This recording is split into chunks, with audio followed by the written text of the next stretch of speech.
It's now time for Remember When with Uncle John. John Guess, Ouachita County's resident storyteller and local historian. Sit back now and enjoy a walk down memory lane as John recalls the days of yesteryear in his own unique way.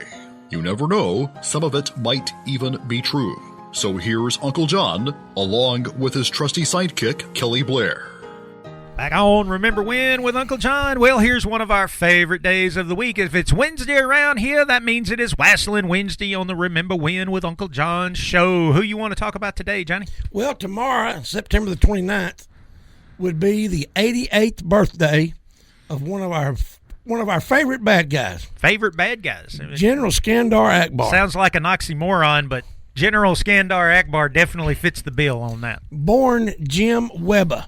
There you go.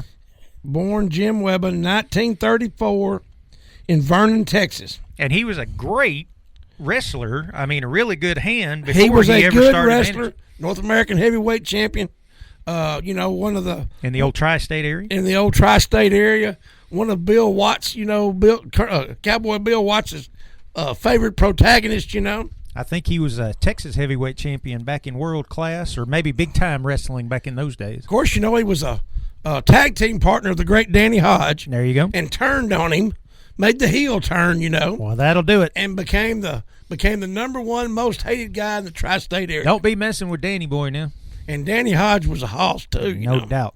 But yeah, General Skandor Akbar, the head of Devastation Incorporated. One of the greatest groups out there. I mean, when you talk about what do they call it? A wrestling stable, a wrestling family, or whatever. Yes. I mean, he always had some monster heels. And every time, they would make back in the territory days.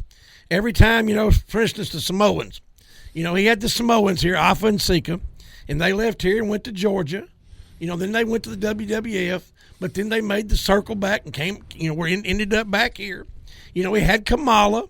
He had all of them at one time or another. There you go. One-man gang. He was actually the one who had the one-man gang when they named him the one-man gang. Yes. But, he had been in this area. A lot of people don't know this. They were actually going to bring him in the old WWF for a run with Sammartino when Stan Hansen broke his neck. Oh, wow. So that kind of cut him loose. He didn't get to make that, But he was a top-notch wrestler himself in his younger days. But the heel turn on Danny Hodge made him the number one bad guy. I can't remember what year that was, but he was the most hated wrestler that year in the whole country. Yes. So, that's a big deal. But I actually got under his skin a time or two, when they had wrestling down at Riverwoods one time, and it was Kamala, but he was against Dr. Death, Steve Williams. Yep. And I was right there, sitting one of the front rows, and I stayed on him until he finally turned around and he said, "Shut up, fat boy! You probably voted for Bill Clinton, didn't you?" Yeah, there you go. But Jim Weber, a.k.a. General Skandor Akbar, which translates, by the way, to Alexander the Great. Yeah. And, I've read lots of stories about him. He lived there in a suburb of Dallas all his life.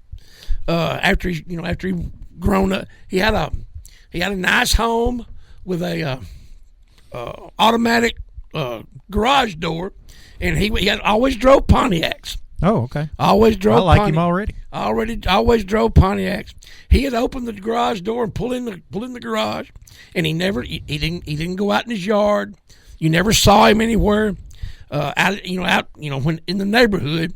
When he left, he got in the car and left. He had a place several miles away that always serviced his car, and they would come pick his car up and bring it back, so he wouldn't be. That nobody would see him out, doing anything, And he had food delivered to his house. Dang. Things like that, because he kayfabed it all the way to the end. I was going to say, he was living the gimmick. He kayfabed it all the way to the end. And only in the last couple of years of his life did he do the conventions and things like that, But he kayfabed it for decades. And that's the way a lot of the old timers did it. Well, what other endorsement do you need than Jim Ross said it was one of his favorite people in all of wrestling. He traveled with him and hung out with him and all that kind of good stuff. And, that's a pretty good vote of confidence right there. Stone Cold Steve Austin said he learned the most valuable parts of the business riding in the back seat of Skandor Akbar's car. That's the way it used to be done, right? That's the way it used to be done, and they would cut the young guys slack, on transportation and things, and tried to help them, tried to perpetuate the business, and that's what's wrong today. Absolutely, no doubt about it. Hey, that's going to wrap up Remember When with Uncle John for today. Man, Skandor Akbar, one of the all-time greats. Do want to thank Sherwin-Williams House Paint, the Prescott Raceway, ProMed Ambulance Service, and the Shopper's Guide for being the sponsors of our wonderful little show here. And be sure to go find our podcast if you might have missed one somewhere along the line. Apple Podcast, Spotify, iHeartRadio, Google Podcast, YouTube, and of course you could find us on Facebook. I guess we'll see you tomorrow, John. I could talk about that aspect of wrestling all day long. No doubt. See you tomorrow, Kelly. You've been listening to Remember When with Uncle John on Y95. This broadcast can be heard each weekday morning at 6:45 on South Arkansas's favorite station, Y95.